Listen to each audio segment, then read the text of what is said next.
C'est une semaine où est-ce que tout est au ralenti. Il y a vraiment beaucoup de choses qui se passent dans le ciel, mais on entre dans le summum du ralentissement pour la fin de l'année 2024. Ceci dit, on devrait quand même commencer à comprendre de quoi il en retourne, puis voir un petit peu comment est-ce qu'on a envie de se positionner. C'est un excellent moment pour revoir sa posture, pour ressentir comment les énergies viennent nous affecter, et surtout de prendre responsabilité face à ce qui est. Les faits saillants qui se présentent à nous cette semaine, on a Vénus qui fait son trigone à Uranus, ça c'est de l'électricité dans l'air. On a Vénus qui va aussi entrer en Verseau et qui va faire sa conjonction à Pluton, donc ça j'ai bien hâte de voir. Le Soleil va quant à lui faire un carré à Saturne, où est-ce qu'on se sent un petit peu bloqué. On a le Soleil aussi qui fait son opposition à Jupiter, fait que malgré qu'on est bloqué, on a l'ego qui est un petit peu dans le tapis. On a Mercure qui est dans sa rétrogradation, qui fait son opposition à Jupiter, son carré à Saturne et son quasimi au Soleil. Et pour culminer la semaine, on a Mars qui s'immobilise dans le ciel et qui entame son mouvement rétrograde. Re-bienvenue par ici, moi c'est Gabriel, je suis astrologue et j'adore parler des transits astrologiques du moment pour qu'on puisse les mettre en conscience et savoir comment est-ce qu'on a envie de les naviguer au mieux. Si tu as envie de rester à jour avec le ciel tout en gardant les pieds sur terre, je t'invite à t'abonner, à liker cette vidéo-là et à m'écrire en commentaire comment est-ce que tu anticipes la semaine à venir. Cette semaine, on couvre du 2 au 8 décembre 2024. Allons-y. Alors lundi, on commence un petit peu sur les chapeaux de roue. On a Vénus qui va faire un trigone à Uranus, on a la Lune qui fait un carré à Neptune et la Lune qui entre en Capricorne. Pourquoi les chapeaux de roue? C'est parce que avec Vénus qui fait son trigone à Uranus, on a vraiment cette envie de socialiser, on a envie de dépenser, on a envie de profiter, on a envie de se faire plaisir. Vénus nous parle de tous ces aspects sociaux dans lesquels on a envie de se fondre, qu'on a envie de se complaire dedans. Et puis, c'est vraiment cette occasion d'en profiter. Ici, un trigone d'Uranus vient électriser tout ça, revigorer un petit peu tout ça, nous donne vraiment cet élan, cette envie de sortir de chez soi pour aller à la rencontre de l'autre. Ici, par contre, avec la Lune qui va faire son carré à Neptune, je crois qu'il faut peut-être faire attention à comment est-ce qu'on va approcher cette envie de socialiser, de sortir de chez soi.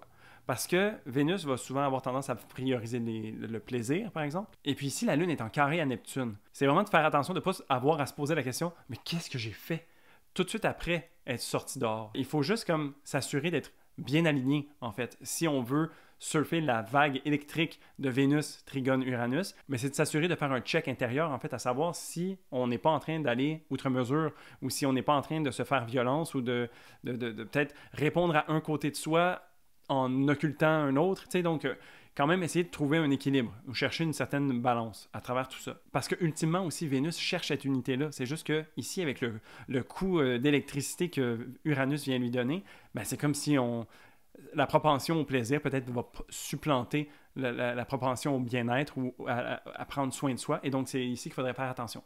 Parce qu'avec la Lune qui se demande qu'est-ce que j'ai fait, eh bien, il ne faut pas aller contre son propre système de croyance intérieure. T'sais. Même si ça se fait de façon inconsciente peut-être, il faudrait s'assurer d'être, comme je disais tantôt, le plus aligné possible et puis d'être responsable de ses actes. Ici, ça se peut qu'on ait envie d'agir un peu sur la spontanéité, alors qu'on devrait peut-être prendre juste un petit pas de recul, mais pas trop. Il faut quand même en profiter aussi. De toute façon, la Lune, après, elle rentre en Capricorne, une Lune beaucoup plus sérieuse, beaucoup plus mature, qui vient peut-être regarder les faits, en fait, de manière objective. Parce que, imaginons qu'on a eu une belle petite soirée de débauche et puis que le lendemain, on est un petit peu poqué. Ben là, ici, la Lune en Capricorne fait, ben oui, c'est normal parce que, tu sais, tu as fait ça puis ça a résulté comme ça. Donc, ici, on reprend un petit peu, on dégrise d'une certaine façon et puis, ben, on agit par rapport à ce qui a besoin d'être fait. Ça nous amène à mardi. Mardi, une journée assez tranquille, mais qui est aussi, tu sais, comme on surfe la bague de la Lune en Capricorne. Hein? Donc, on a une Lune qui fait un sextile à Saturne, son maître du moment. La Lune, en Capricorne, elle est en exil, en inversion. Donc, elle n'a pas nécessairement tous les outils nécessaires pour faire ce qu'elle a envie de faire. Donc, ce qui serait de prendre soin d'elle, d'être à l'intérieur, d'être versé dans son intuition et tout ça. Ici, on est beaucoup plus dans le factuel, dans le froid, dans la sévérité, l'objectivité.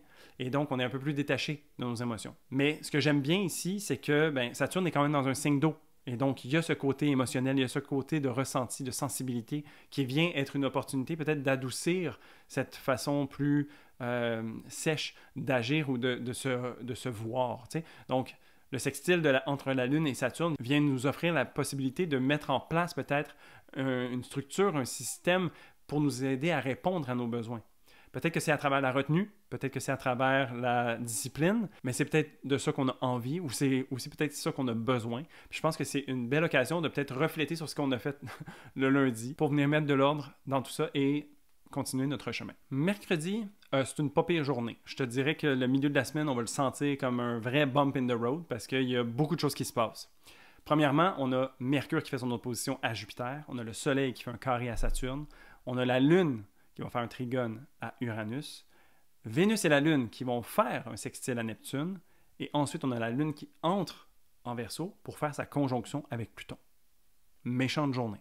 Mettons qu'on brise ça par planète. Okay? Mercure, de son côté, en opposition à Jupiter, on va avoir la propension à partir dans des idées de grandeur. Peut-être que justement la restructuration qu'on s'est faite le mardi, bien, on vient la mettre en place, ou on a l'envie de la mettre en place tout de suite, aujourd'hui, le mercredi, comme, alors qu'on n'est peut-être pas complètement revenu de ce qu'on a fait ou qu'on n'est pas tout à fait encore sûr de notre coup. C'est comme si ici, on a l'envie d'agir parce que de toute façon, tout va bien aller. Il y a une certaine forme d'optimisme qui peut être un peu un terrain glissant. Parce que je rappelle, Mercure est dans sa rétrogradation, elle est dans son signe d'inversion, Jupiter est dans son signe d'inversion. Les deux sont en réception mutuelle, ce qui les supporte, mais en même temps, c'est deux planètes qui n'ont pas énormément de ressources pour faire ce qu'elles aimeraient faire dans la vie.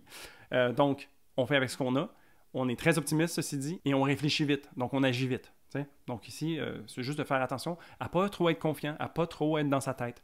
Encore une fois, une opposition comme ça vient nous amener à chercher un équilibre. Alors, il ne faut pas être trop dans la foi ou trop dans l'intellect. Il faut trouver un petit peu le juste milieu. Et je pense que de se tempérer va nous aider à trouver cet équilibre-là. Au niveau du Soleil, ça vient un petit peu dans le même sens que ce que je disais. Le Soleil qui fait son carré à Saturne, c'est un blocage. Au niveau de notre ego, de notre identité, de qu'est-ce qu'on a envie de rayonner, c'est comme si on se faisait arrêter sec par Saturne. C'est pas l'affaire la plus joviale, la plus plaisante à vivre, mais c'est un passage obligé. Et c'est de voir en fait comment est-ce que peut-être justement d'être freiné dans cet élan-là. Tu sais, comme je parlais de Mercure qui est en opposition à Jupiter, comment c'est enivrant, on a envie d'agir tout de suite. Mais peut-être que justement le carré du Soleil à Saturne vient nous aider à cette tempérance-là, puis nous dire en fait, il y a peut-être des blocages pas pour rien. Peut-être qu'il pourrait y avoir un événement particulier qui vient vous mettre des bâtons dans les roues, mais finalement, tu te rends compte qu'il y a une chance que tu as eu ça parce que sinon, tu te serais pété la gueule plus loin.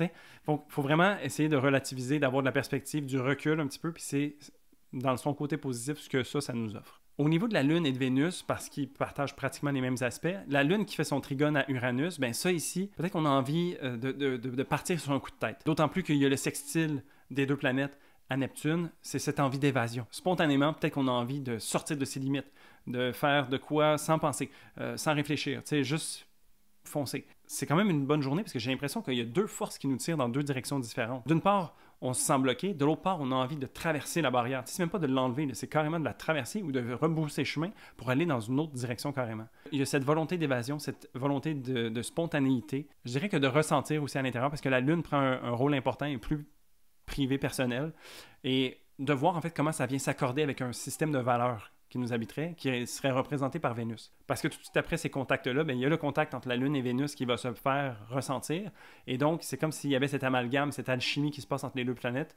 ou est-ce qu'il y a peut-être quelque chose de nouveau qui peut en ressortir. Je sais pas que de partir dans une vrille, ça serait nécessairement la meilleure des solutions, parce que souvent, un carré à Saturne nous ramène un peu à l'ordre, mais pas pour rien non plus. Mais je pense qu'ici, c'est de se permettre un peu de nuance puis de voir qu'on peut peut-être faire vivre deux forces en simultané, même si elles ne vont pas nécessairement de pair. De trouver peut-être comment est-ce qu'on pourrait raccorder cette espèce de paradoxe qui vient se faire ressentir à l'intérieur de nous. Puis tu sais, ça a le potentiel d'être vécu positivement ou négativement. Tu sais, je veux dire, quand je dis ce désir d'évasion, peut-être que c'est aussi une impulsion créative ou une idée qui nous vient de nulle part puis qui vient faire du sens. Donc, c'est pas nécessairement qu'on va être dans la fuite, mais c'est peut-être qu'on va avoir des solutions qui nous semblent être un peu champ gauche, mais qui pourraient faire du sens. Donc, je pense que c'est un appel au discernement aussi, ultimement, ce mercredi-ci, pour voir comment est-ce qu'on a envie de continuer puis de faire évoluer les situations qui vont se présenter à nous. On part dans des grandes idées, on se fait peut-être bloquer, puis face à ça, est-ce qu'on a envie de fuir le blocage ou est-ce qu'on a envie de traverser ou d'attaquer ce blocage-là de façon différente, inattendue et créative. Vraiment voir comment est-ce que ça vient se positionner. Après ça, en fin de journée, la Lune va passer dans le signe du Verseau, donc on se détache un peu plus du côté émotionnel et on fait ce contact avec Pluton qui nous ramène en fait. Parce que peu importe parce qu'on est allé avec la Lune Vénus qui fait des contacts à Neptune et à Uranus, c'est de voir en fait qu'est-ce qui remonte de tout ça. T'sais, Pluton a tendance à faire déterrer les choses pour nous mettre des éventualités à la surface pour qu'on puisse en prendre conscience et qu'on puisse agir de manière lucide face à elle. On a besoin de trouver cet équilibre entre soi et les autres, entre prendre soin de nous, prendre soin des autres, et puis de faire face aux défis qui se présentent à nous, en fait, face à ça. Pour jeudi, ça pique un petit peu, mais on a quand même des bonnes idées qui peuvent ressortir de ça. On a la Lune qui fait son opposition à Mars et on a Mercure qui fait son quasimi au Soleil. La Lune qui fait une opposition à Mars, c'est des frustrations, des irritations, tout le monde a la mèche courte. Peut-être que ce qu'on a vécu, comme la veille, où est-ce que c'était très chargé, il y avait des forces qui nous tiraient dans deux voies différentes, peut-être que ça nous a dérangés. On n'aime pas trop ça.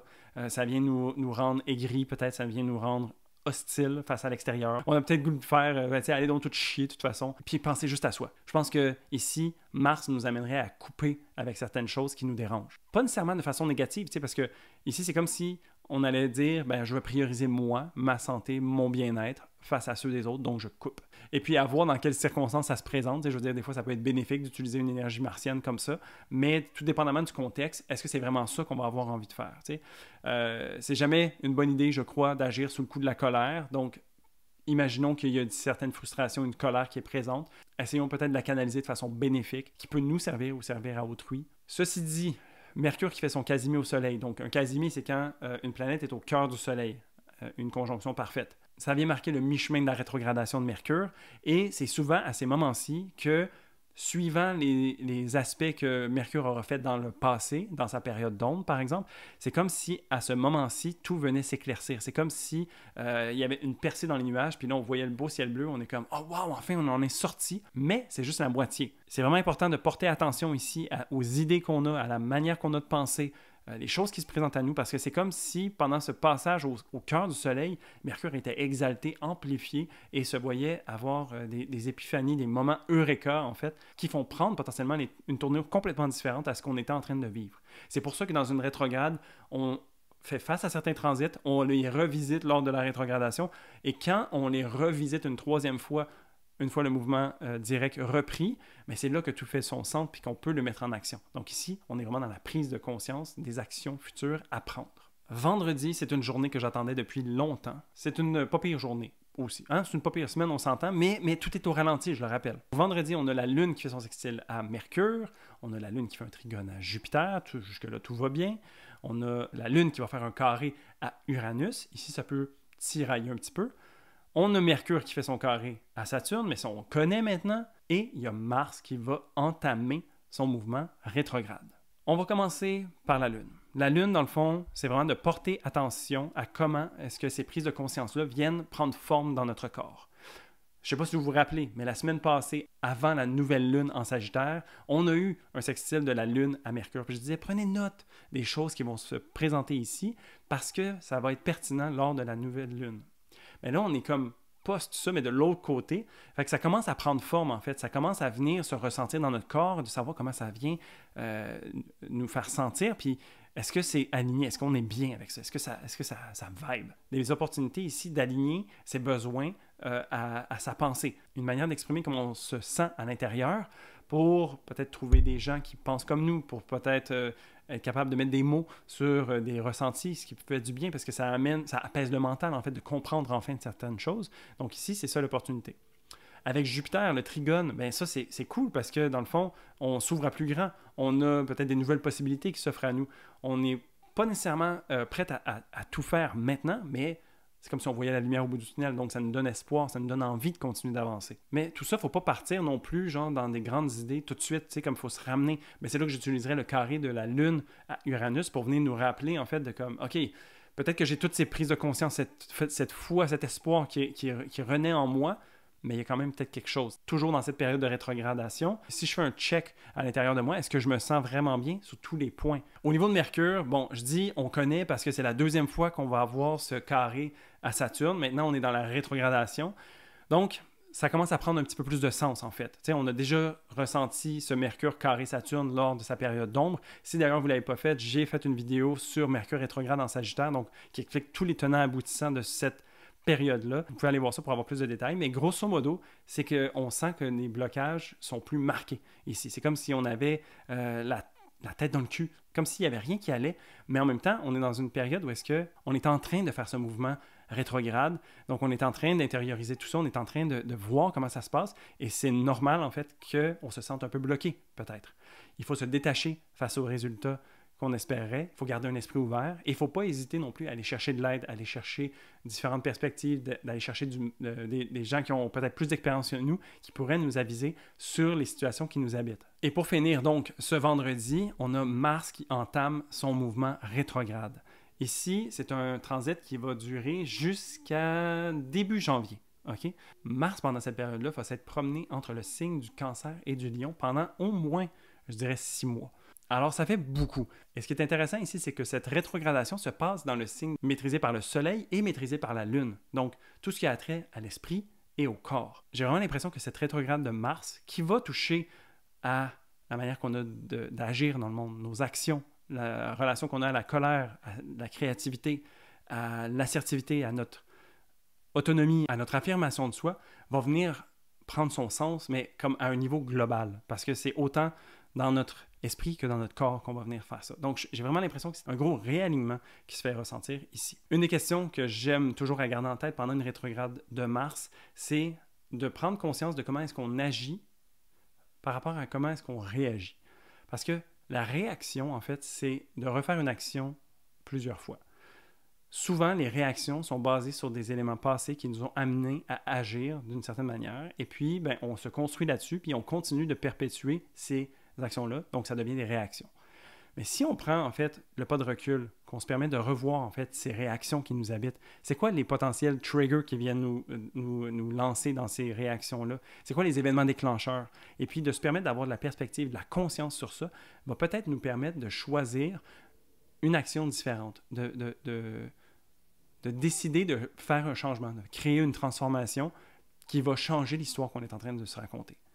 Mars peut être considéré comme un héros et il a une certaine manière d'agir, mais c'est nous qui sommes aux commandes de comment est-ce qu'on a envie de faire agir ce personnage-là, ce héros-là. Je crois que c'est une belle opportunité, surtout que pendant cette semaine-ci, on va avoir un chevauchement entre Mercure et Mars, qui sont les deux en rétrogradation, de venir voir c'est quoi ces réactions-là et quelles seraient les actions qu'on préférerait peut-être choisir de faire. Aussi, c'est un excellent moment pendant cette rétrogradation-là de venir regarder peut-être si on a des choses avec lesquelles on a besoin de couper, qu'on a besoin de prendre une décision. Mars, comparativement à Vénus, par exemple, nous amène à décider. Et puis décider, dans le fond, c'est quand tu as le choix de A ou B, tu dois décider entre les deux. Si tu prends A, tu ne prends pas B. Ça, c'est une décision martienne.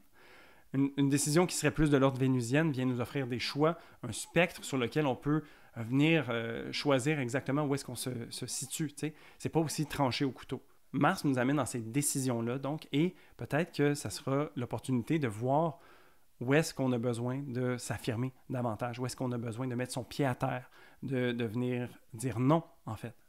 Toutes des choses qui sont associées à Mars, où est-ce qu'on a peut-être besoin d'aller confronter certaines personnes, d'être courageux, de venir terrasser nos démons. C'est vraiment des opportunités pour Mars ici, et pour nous, de surcroît, de venir faire ce travail-là. Fait que, ouais, vendredi, c'était une grosse journée. Pour samedi, qu'est-ce qu'on a? On a Vénus qui entre en Verseau et qui va faire sa conjonction à Pluton. On a la Lune qui entre en Poisson, le Soleil qui fait son opposition à Jupiter et Neptune qui s'immobilise dans le ciel pour entamer son mouvement direct. Vénus en Verseau va nous amener à être beaucoup plus ouverts peut-être sur la technologie. On va avoir envie de se tourner aussi vers les autres, mais de manière différente. On a envie de retrouver son unicité. Le contact avec Pluton va venir empuissancer ça. On a peut-être envie de reconnecter avec certaines parts de nous qu'on occulterait parce que ça vient les faire ressortir. En fait, qu'est-ce qui nous rend unique? Qu'est-ce qui fait de nous de différent? Qu'est-ce qui fait de nous quelqu'un de non conforme? Et comment est-ce qu'on pourrait plonger là-dedans? Le contact de Pluton va peut-être montrer qu'il y a certaines peurs aussi qui sont associées à ça. Il y a une raison pourquoi on est plus dans la conformité, dans la normalité. Bien, ici, c'est un appel, une opportunité de venir voir, en fait, qu'est-ce qui nous empêcherait d'être pleinement nous. La Lune, quant à elle, elle entre dans le signe des Poissons, beaucoup plus smooth. Hein? Elle retourne dans un signe d'eau, donc vraiment, on est content de quitter un petit peu les terres saturniennes du Capricorne et du Verseau pour venir plonger un petit peu dans cette douceur, dans cette volupté que le Poisson peut venir nous offrir. Ça fait du bien, on se baigne un petit peu, on se nettoie à travers tout ça. Peut-être qu'on a certaines choses à délaisser aussi. Il y a eu beaucoup de choses qui s'est passées depuis le début de la semaine, puis ici, on vient comme faire un petit peu une purge, un ménage. Le Soleil qui fait son opposition à Jupiter cette journée-ci, c'est de faire attention ici à l'ego. Il peut être empuissancé comme c'est pas possible. Il prend beaucoup de place. Donc, pas oublier qu'il y a d'autres gens autour de vous cette journée-là. Hein. Souvent, c'est une bonne idée de penser à ça. Aussi, c'est une belle opportunité de questionner nos croyances. Sur quoi est-ce qu'on est construit? Je trouve que ça nous offre quand même beaucoup de travail intérieur cette semaine-ci. Le Soleil qui est en Sagittaire a vraiment cette idée d'expansion de grandeur, mais il y a Jupiter qui est dans le côté Gémeaux et puis qui récolte beaucoup d'informations par rapport à qui on est. Donc, c'est de ne pas se laisser enivrer par tout ça puis se gonfler l'ego, mais c'est plutôt de voir en fait de quoi est-ce qu'on est construit pour y mettre de la conscience encore une fois, puis peut-être s'offrir de garder ou de délaisser certaines choses. On entame aussi la rétrogradation de Mars, donc c'est de voir en fait, est-ce que tout ça nous sert encore? Est-ce qu'on porte peut-être plus que nécessaire sur nous? Est-ce qu'on pourrait aller plus à l'essentiel? Et puis finalement, Neptune qui s'immobilise et reprend son mouvement direct. Depuis quelques temps, on a peut-être le voile qui a été levé. T'sais, c'est comme si les lumières s'allumaient dans une salle de théâtre puis c'est l'entracte. Donc on comprend en fait qu'on n'est pas dans une immersion totale, il y a une réalité tangible et matérielle autour de nous. Mais là, c'est comme si on revenait de l'entracte, en fait. Les lumières se tamisent, les acteurs reviennent sur scène et puis on reprend un peu le jeu. Ici, ben, c'est un peu couplé avec la lune qui entre dans le signe des poissons aussi. C'est cette reprise de magie, cette reprise un peu de rêverie, de se laisser porter par une certaine forme d'imaginaire, ça peut faire du bien. Surtout que la vie nous semble très réelle, je sais pas comment le dire autrement, mais tu sais, comme il y a beaucoup de choses qui se passent dans le monde, c'est comme si, ben peut-être ici, ça nous aide à venir surfer un petit peu sur tout ça, tu sais, comme prendre du recul, essayer de gagner en perspective, essayer de se reconnecter à soi de manière différente aussi, à plus grand que soi, peut-être aussi de manière différente. Ça fait toujours du bien quand une planète reprend son mouvement direct. Et donc, pour finir, cette semaine a l'air d'être interminable, c'est incroyable. Dimanche, on a la Lune qui fait un carré à Mercure, la Lune qui fait une conjonction à Saturne, un carré à Jupiter également, et un sextile pour terminer avec Uranus. Ici, la Lune en Poisson, que je disais qu'elle allait être un petit peu plus chill, un petit peu plus relax, un petit peu plus connectée à plus grand que soi, ben, elle a quand même son reality check. Le carré à Mercure, ça vient faire en sorte qu'il y a peut-être certains blocages au niveau de la communication. La conjonction avec Saturne, ben oui, c'est intéressant parce que ça nous offre de peut-être restructurer encore une fois certaines choses, de se responsabiliser face à tout ça, mais ça peut être aussi vu comme une restriction au niveau de nos émotions. Et puis, le carré à Jupiter vient peut-être nous freiner face à nos élans, face à qu'est-ce qu'on s'imaginait, mais peut-être que là, en fait, on a comme une perte de motivation, parce que c'est comme plus compliqué qu'on s'imaginait, il y a plus de choses à faire, on est comme un petit peu plus... ça nous tente moins, tu sais. C'est pas grave, parce que je veux dire, on est vraiment dans ce ralenti de fin d'année, et puis, ben, c'est peut-être de prendre du temps pour soi, d'accepter qu'il y a des blocages qui viennent de l'extérieur, mais ça nous permet aussi donc d'aller à l'intérieur puis de peut-être chercher une clarté ou une perspective, mais plus intérieurement. Mais à travers tout ça, ben, c'est l'occasion aussi de ressentir, de peut-être gagner un peu en focus, tu sais, si on bloque un peu l'extérieur, parce que de toute façon, ça semble moins connecté, ben, de reconnecter à l'intérieur va nous aider peut-être à trouver certaines réponses. Puis ce que je trouve intéressant, c'est que ben, la Lune, qui est dans ce signe d'eau, vient avoir un rapport de tension avec ce qui se passe dans les signes d'air et de feu. Peut-être que justement de retrouver ce petit côté intuitif, plus intérieur, sensible, vient nous aider à doser un petit peu toutes les énergies de feu et d'air qui nous habitent et qui nous propulsent vers l'avant. Tu sais, c'est comme si on avait besoin de cet équilibre-là, puis c'est à travers un peu le retrait qu'on pourrait le ressentir. Ceci dit, il y a toujours le sextile à Uranus en fin de journée, et puis ben là, ici, c'est des émotions surprises qu'ils peuvent ressentir. Tu sais, peut-être que c'est le trop-plein qui vient tirer la soupape un petit peu, qui vient faire en sorte qu'on relâche un peu de pression, on relâche de la tension. Ben là, ça pourrait être une occasion de faire ça. Donc, tout ça nous amène à la semaine prochaine, où est-ce que la semaine est beaucoup plus tranquille. Parce que cette semaine, c'était vraiment partout. Genre, de mercredi jusqu'à dimanche, j'ai l'impression que c'était des journées monstrueuses en termes de transit. Il y a beaucoup de choses qui se passent, il y a beaucoup de choses en même temps. On a besoin de faire pencher la balance de tous les côtés. Bref, je sais pas que ça va être de tout repos, même si on a l'impression que tout est au ralenti. À voir. La semaine prochaine, donc, l'effet saillant, on a Vénus qui fait une opposition à Mars et on a Mercure qui va s'immobiliser et entamer son mouvement prograde. Sur ce, je te souhaite une très belle semaine. N'hésite pas à liker cette vidéo-là et écrire en commentaire comment est-ce que tu l'anticipes maintenant que tu vois un petit peu l'étendue de ce qui en est. Comment est-ce que tu anticipes cette semaine-ci? Si tu as envie de travailler avec moi, il me reste quelques disponibilités pour 2024. Donc, tu peux toutes trouver les informations dans la barre de description en bas. Et puis, ouais, je suis très content de continuer de faire ces horoscopes-là avec vous. Alors, je vous dis merci et à bientôt.